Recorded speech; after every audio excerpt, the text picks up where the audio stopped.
형제들아, 내가 당한 일이 도리어 복음 전파의 진전이 될 줄을 너희가 알기를 원하노라. 이러므로 나의 매임이 그리스도 안에서 모든 시대 안과 그 밖에 모든 사람에게 나타났으니 형제 중 다수가 나의 매임으로 말미암아 주 안에서 신뢰함으로 겁없이 하나님의 말씀을 더욱 담대히 전하게 되었느니라. 아멘.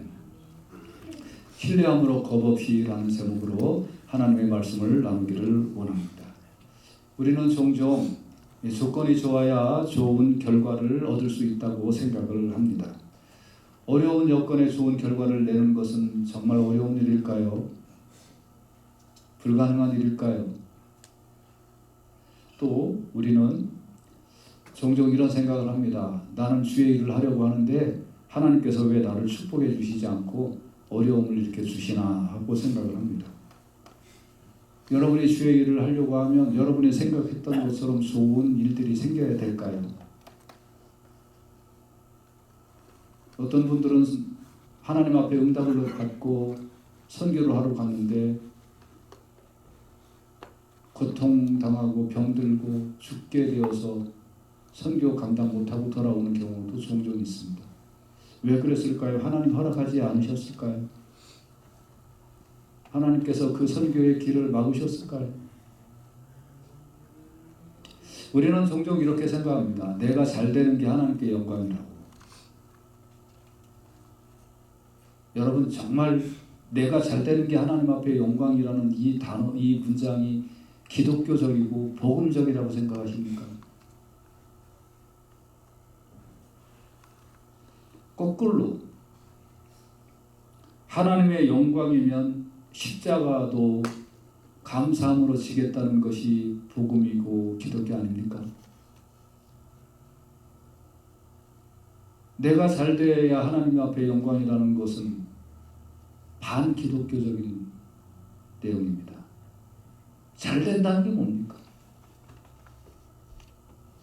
하나님의 영광이면 내가 십자가를 지고도 감사합니다 하는 것이 기독교의 복음이에요.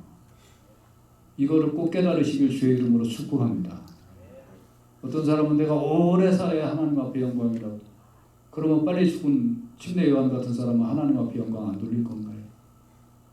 내가 병 안 들어야 하나님 앞에 영광이고 내 집안이 잘 돼야. 왜 내가 중심이 됩니까? 우리는 코로나를 기간에 이런 얘기 너무나 많이 들어봤어요. 그래서 병 안 걸려야 하나님 앞에 영광. 당신 빨리 죽는 것도 하나님의 영광이라고 얘기하면 이해를 못해요.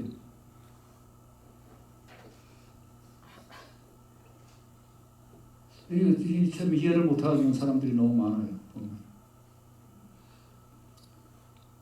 하나님의 영광을 위하여 살면 그것이 내가 처한 환경이 어떻거나 어떤 상황이거나 그 상황 속에서 내가 하나님의 영광을 위하여 살면 그것 자체가 비록 눈의 환경으로는 그것이 안 좋은 환경일지 모르지만 그 환경에서도 하나님 앞에 영광을 위하여 산다고 하면 다른 사람이 뭐라고 하든 말든 그것은 잘된 일인 줄로 깨달으시기를 주의 이름으로 축복합니다.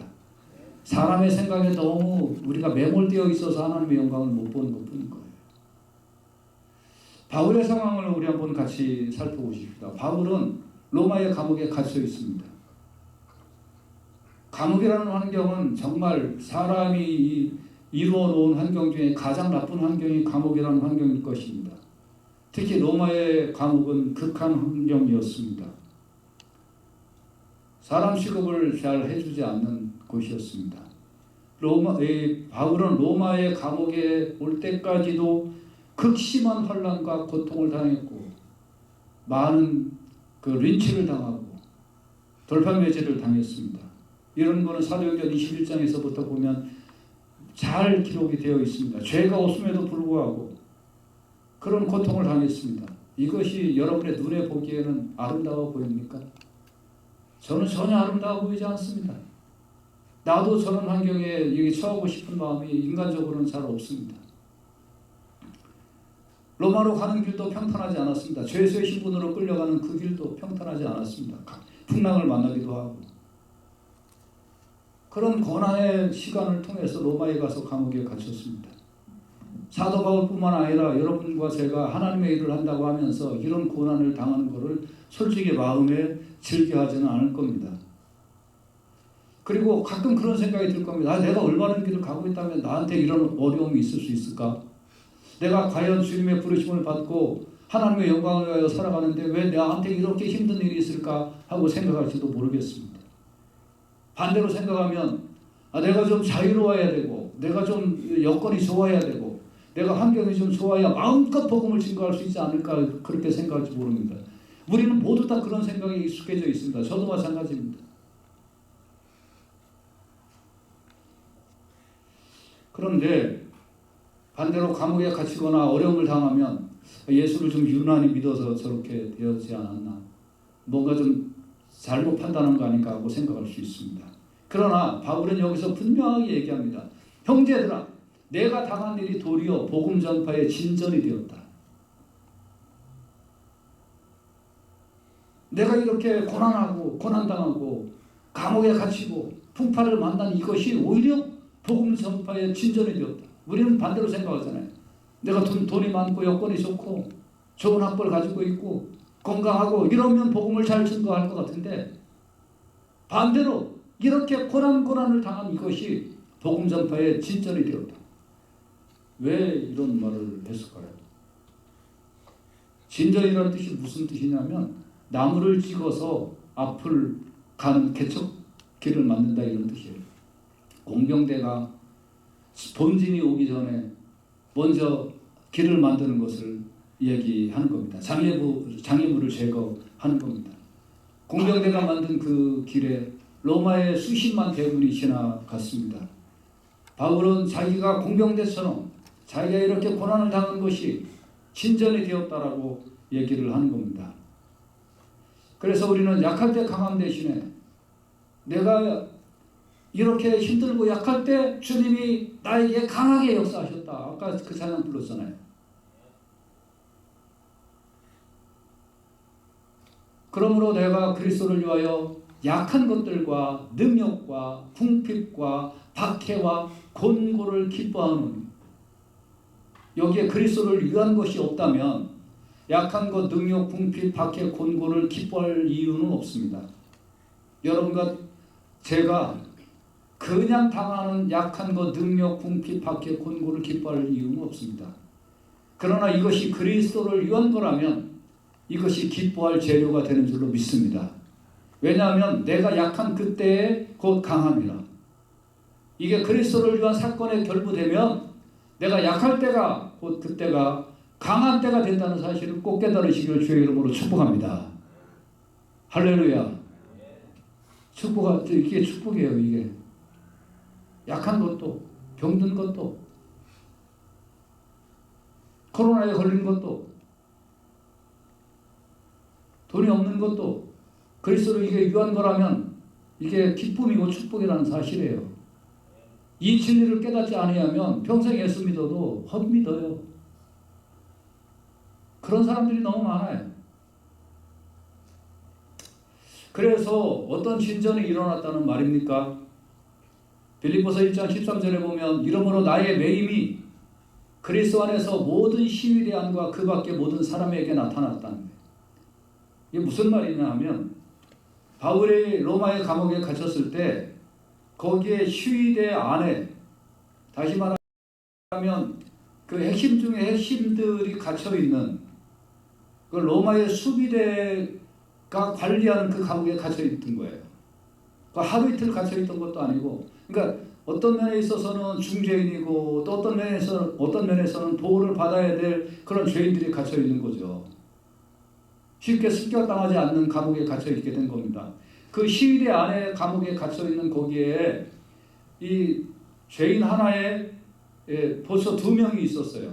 그런데 그 시위대라고 하는 말은 저는 미국은 잘 모릅니다만 한국에도 저 똑같은 군인이지만 저 변방에 있는 군인들하고 수도경비 사령부 같은 그런 데하고는 좀 달라요. 권력의 핵심부하고 가까운 부대일수록 엘리트 군인들이 들어가게 됩니다. 근데 그 당시에 로마에도 황제의 그 경호부대는 귀족 자제들이 들어갔고 그 귀족 자제들이 거기서 근무를 하면 또 높은 관리로 발탁이 되는 그런 과정이 있었습니다. 그래서 누구든지 이 귀족의 자제들은 이 황제의 경호부대에 들어가려고 열심히 훈련하고 무술 연마하고 그렇게 했어요. 그런데 그 감옥에 바울이 갇힌 겁니다. 근데 죄수 바울 한 사람에게 2명의 그 병사가 붙어서 밤낮 없이 지키고 있는 거예요.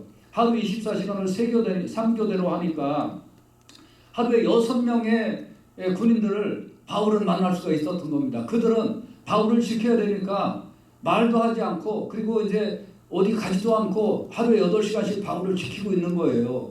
그러니까 바울이 그 안에 딱 갇혀서 뭘 했겠습니까? 지금까지 바울이 숱한 고난을 받으면서 했던 일이 뭡니까? 복음 증거 아닙니까? 그러니까 바울이 그 안에서 여보게들 난 바울일세 자네 이름은 뭔가? 그러면서 하루 이틀도 아니고 여러분 생각해 보세요. 바울이 로마의 감옥에 2년 갇혀 있었는데 그동안에 밥만 먹고 자기 옆에 있는 보초 그 엘리트 병사들에게 복음을 증거했다는 말이에요. 복음을 증거했어요. 그러니까 나의 매임이 그리스도 안에서 그러니까 나의 매임이 불평 안에 서 있으면 뭐가 될까요? 불평만 나오겠죠. 나의 매임이 짜증 안에 서 있으면 뭐가 나올까요? 짜증이 나오겠죠.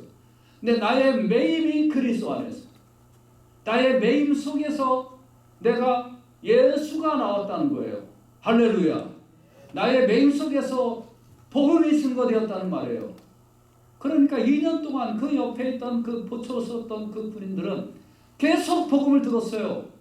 그러니까 모든 시위대 안과 그래서 보초를 섰던 이 사람들이 복음을 듣고 아 그렇군요 하고 복음을 듣고 예수를 믿고 그래서 그 사람이 자기 친구, 자기 부모, 자기 형제에게 복음을 다시 증거하니까 그리스도 안에서 모든 시위대 안과 그 밖에 모든 사람에게 나타났으니 할렐루야 아멘. 그러니까 이 감옥 안에서 자기는 꼼짝도 안 하고 있으면서 그 안에서 시위대 안에서 시위대 바깥으로 모든 사람에게 그리스도의 복음이 증거되기 시작했다는 거예요. 바울이 다닌 것도 아니에요. 그냥 갇혀 있었어요. 그 안정된 공간에 있었어요. 그렇지만 복음은 매임을 당하지 아니하고 전파된 줄로 믿습니다. 할렐루야.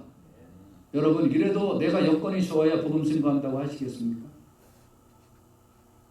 내가 여건이 좋아야 하나님의 일 감당한다고 하시겠습니까? 건강해야 돈이 많아야 시간이 많아야 배운 게 많아야 말을 잘해야 한다고 하겠습니까? 여러분 가진 것이 없다고 안 하겠습니까? 그렇지 않습니다. 내가 예수 안에 있기만 하면 초막이나 빈들이나 그 어디나 하늘나라인 것을 믿습니다. 단지 내가 안 하려고 하는 것뿐인 거죠. 여건이 핑계가 될 수는 없다는 사실이에요. 그래서 에베소서 6장 20절에 보면 이 일을 위하여 내가 쇠사슬에 매인 사신이 된 것은 참 말이 재밌어요. 쇠사슬에 매인 사신 I'm an ambassador in chains. ambassador 대사인데 이 엠베서더가 무슨 엠베서더예요? 체인 결박된 엠베서더. 엠베서더는 뭐를 입을까요? 화려한 옷을 입지 않겠어요? 대사니까 내가 그리스도의 대사인데 화려한 옷을 입고 왕을 접대할 텐데 나는 엠베서더 I'm an ambassador. 근데 어떤 엠베서더? In chains 결박에 매인 그리스도, 체인이다. 이렇게 된 이유가 이 일에 당연히 할 말을 담대히 하게 하려 합니다. 할렐루야. 담대히. 그래서 감옥에 갇혀 있는 나는 그리스도의 엠베서더. 그래서 감옥에서 담대히 내가 할 말을 하려고 했다. 이래서 그 어떤 결과가 이루어졌을까요? 복음을 증거하는 그 과정에 많은 역사가 일어났다. 그 결과가 빌립보서 4장 22절에 등장하고 있는데, 모든 성도들이 너에게 분한하되, 여기는 여기 모든 성도들이라는 말은 로마에 있는 교인들이라는 뜻이에요. 아까 얘기했죠. 시위대 안과 밖에 전달되었다. 여기 모든 성도들은 누구라고요? 로마에 있는 성도들이 너희에게 분한하되, 여기 너희에게는 누굴까요? 빌립보 교인들에게 분한하되. 여기 중요한 구절이 있습니다. 여러분 성경에 집에 가서 밑줄을 치시기 바랍니다. 가이사의 집 사람 중 몇이니라. 누구를 지칭하는 말일까요? 황제의 친척들 내지는 고관 대작들을 얘기하는 겁니다. 가이사, 황제의 집사람 중 몇이니라. 로마의 감옥에서부터 시작된 Ambassador in Chains, 이 바울이 보초들에게 복음을 증거하고, 그 보초들이 다른 군사들에게 복음이 증거. 바울은 감옥에서 한 발짝도 나오지 않았지만 그가 예수 안에 있어서, 감옥 안에 있는 게 아니라 예수 안에 있어서 복음을 증거하기 시작을 하니까 그 보초병들을 통해서 한 사람씩 예수를 믿기 시작하더니 결국은 로마의 권력의 심장부인 가이사의 집에 있는 사람들까지 복음이 증거되었다는 거예요. 할렐루야. 나는 매임을 당했으나 복음은 매임을 당하지 않았다는 거예요. 그래서 기록에 의하면 네로 황제가 기독교인을 심하게 핍박할 때 중요한 것은 네로의 삼손과 친척들이 예수님을 믿었다고 하는 기록이 나옵니다. 도미티아누스 황제 때에는 그 어머니와 딸들이 기독교인이었다고 합니다. 가장 핍박하는 황제의 식구들이 예수를 믿었다는 거예요. 결국은 이 Ambassador in Chains, 복음은 이 감옥에서 시작된 이 복음이 약 300년쯤이 지나자 로마가 복음 안에 항복을 해버리고 기독교를 받아들이기 시작을 했다. 여러분, 우리는 조건이 맞아야 주의 일을 한다고 합니다. 조건이 맞아야 사업도 한다고 합니다. 그래서 조건을 기다려요.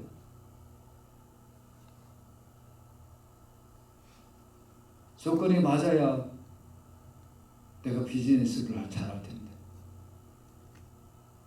날씨가 추워야 겨울옷이 잘 팔리고,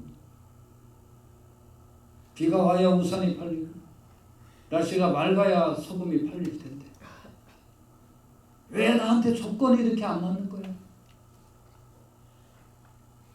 내가 공부를 좀 많이 했어야 복음을 증거하고, 내가 좀 돈이 많아야 주의 일을 하고, 내가 좀 시간이 많아야 주의 일을 할 텐데 난 왜 이렇게 조건이 안 맞는 거야? 하지 못하는 이유를 댑니다. 나는 친구가 없어. 나는 성경도 몰라. 근데 10년 전에 성경도 몰랐던 사람이 지금도 성경 몰라요. 10년 전에 친구 안 사귄 사람은 지금도 친구 없어요. 조건은 시간이 간다고 바뀌어지는 건 아니에요.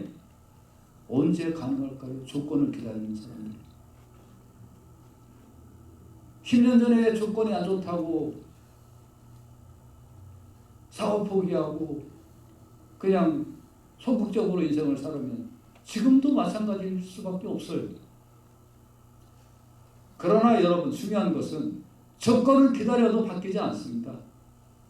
중요한 것은 뭐냐면 내가 지금 당한 일 속에서 여기서 하나님의 일을 어떻게 할까 하는 것이 중요한 줄로 믿습니다. 내가 지금 가지고 있는 이 처지와 이 환경 속에 내가 어떻게 주의 일을 하고, 어떻게 비즈니스를 경영하고, 어떻게 전도하고, 어떻게 인생을 살아갈까 하는 것이 중요한 거예요. 그러니까 예수를 정말 잘 믿는 사람은 그의 삶도 바뀌어요. 예수를 정말 뜨겁게 믿는 사람은 좌절하고 낙심하고 앉아있을 이유가 없어요. 어떠한 조건에도 여기에 예수의 능력이 발휘되는 곳이구나. 여기에 주의 복음이 발휘될 곳이구나. 여기에 하나님의 눈동자가 여기에 가득히 있구나 하는 것을 발견해내는 사람은 세상을 뒤집어 엎을 수 있고 세상이 감당할 수 없는 주의 능력이 임하게 되는 줄로 믿습니다. 사랑하는 여러분, 가지지 못했으면 거기서 출발하면 됩니다. 시간이 없으면 그것으로 출발하면 됩니다. 아는 게 없으면 그것으로 출발하면 됩니다. 하나님의 섭리를 알면 주님의 일꾼이요 불평으로 알면 탄식하며 평생 불행한 사람이 될 줄로 믿습니다. 여러분의 일생도 마찬가지입니다. 가지지 못한 것 원망으로 삼고 평생 지내면 가장 불행한 사람입니다. 가지지 못하고 배우지 못했어도 그것을 원망하지 아니하고 오히려 그나마 주어진 것을 감사하고 그것을 가지고 주의 일을 시작하고 그것을 가지고 내 인생을 개척하리라 하고 하나님 앞에 기도하기 시작하면 하나님의 은혜가 위에서 부어지는 줄로 믿으시길 주의 이름으로 축복합니다. 모세는 나는 입이 뻣뻣한 사람이라고 했지만 하나님은 그거 관여하지 않았습니다. 그거 신경 안 썼습니다. 그냥 입이 뻣뻣한 게 문제가 아니다. 네가 하려고 하는 게 문제다. 네가 안 하려고 하니까 문제지. 하려고 하면 문제가 아니라는 거예요. 뻣뻣해 그럼 아름 줄게. 능력 없어 지팡이 줄게. 할렐루야. 하나님이 언제 내 능력 가지고 하나님이 언제 내 재능 가지고 이랬냐 이거예요. 그건 다 하나님이다. 하나님 앞에 있다. 나는 그럼에도 불구하고 순종할 거냐 안 할 거냐 이것만 주님이 보신다는 거예요. 여러분 어떤 일을 당했습니까? 어려움을 당했습니까? 사기를 당했습니까? 부모 못 만나서 좋은 환경 가지고 지금까지 살았습니까? 가난해서 열등감 있습니까? 주님은 그것 가지고 사용하여 주시기를 원하시는 줄로 믿습니다. 그것 가지고 너는 그러니까 약할 때 내가 너한테 강함을 주겠다는 거예요. 약할 때, 네가 힘들 때, 네가 가장 부족할 때 네가 눈을 들어서 나를 바라보기만 하면 내가 너희를 통하여 일을 이루겠다 하시는 거예요. 이 하나님을 바라보시길 주의 이름으로 축복합니다. 그래서 어떤 결론이 일어났습니까? 내가 그리스도를 위하여 약한 것들과 능력과 궁핍과 박해와 곤고를 기뻐하는데 이거는 내가 약할 그때가 강함이라고 했잖아요.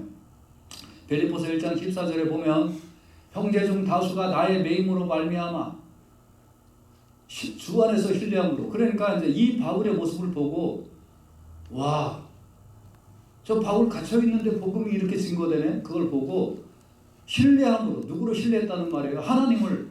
겁없이 하나님의 말씀을 더욱 담대하게 전하게 되었다는 거예요. 바울이 이런 모습을 보고 겁없이 하나님을 신뢰함으로 겁없이 하나님의 말씀을 더욱 담대하게 증거하게 된 이유가 뭘까요? 바울이 겁없이 했으니까. 나는 원합니다. 우리 교회 교인들을 다른 사람들이 보면 저 샬롬교회 교인들은 뭐 똑똑한 사람, 돈 많은 사람, 많이 배운 사람 하나도 없고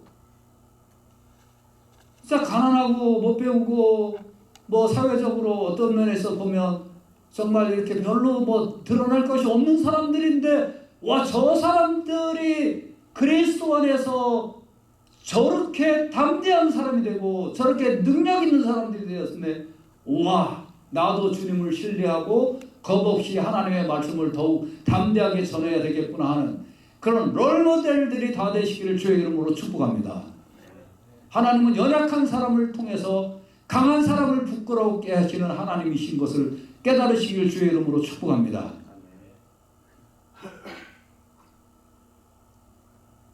조건 좋을 때까지 기다리지 마세요. 그러다가 인생 다 가버려요. 지금 내가 주님 앞에 붙잡히려고 애를 쓰냐 이거예요. 그래서 디모데후서 2장 9절에 보면 복음을 인하여 내가 죄인과 같이 매이는 데까지 고난을 받았으나 하나님의 말씀은 매이지 아니했다. 사도행전 20장 24절에 나의 달려갈 길과 주 예수께 받은 사명 곧 하나님의 은혜의 복음 증거하는 일을 마치려 하면 나의 생명을 조금도 귀한 것으로 여기지 아니하노라. 여러분 한 사람이 주님을 신뢰하고 어떤 환경 여건 그런 거 바라보지 않고 내가 이 상황에서 하나님을 어떻게 기쁘시게 하고 복음을 어떻게 증거할 것인가 거기에 매진되고 원신되면 여러분을 통하여 다른 사람들이 하나님을 신뢰하고 겁없이 하나님의 말씀을 더 증거하는 사람들이 될 거라는 말이에요. 여러분의 인생을 하늘 바라보고 원망하고 부모 바라보고 원망하고 환경 바라보고 원망하고 불평이나 일삼고 하면 죽을 때까지 그 사람은 그런 사람이 돼요. 여건 바뀌지 않아요. 조건 안 바뀌어요. 그렇지만 그 자리에서 내가 어떤 사람이 되어야 마땅하냐 하고 내가 하나님을 신뢰하는데 하나님은 이렇게 약하고 이렇게 부족한 걸 가지고도 하나님은 하나님의 일을 위대하게 하실 것이다. 나는 그 하나님 앞에 드린 제물만 되면 된다 하는 것만 믿고 살면 하나님은 여러분을 통하여 일을 하실 거고 여러분의 삶도 감사와 기쁨과 축복이 넘쳐나는 귀한 삶이 될 줄로 믿습니다. 여러분을 통해 많은 사람이 여러분을 바라보고 하나님 앞에 영광 돌리고 나도 저런 인생을 살아야 되겠다. 이렇게 본보기가 되는 축복된 인생 다 되시길 주의 이름으로 축복합니다. 기도합시다.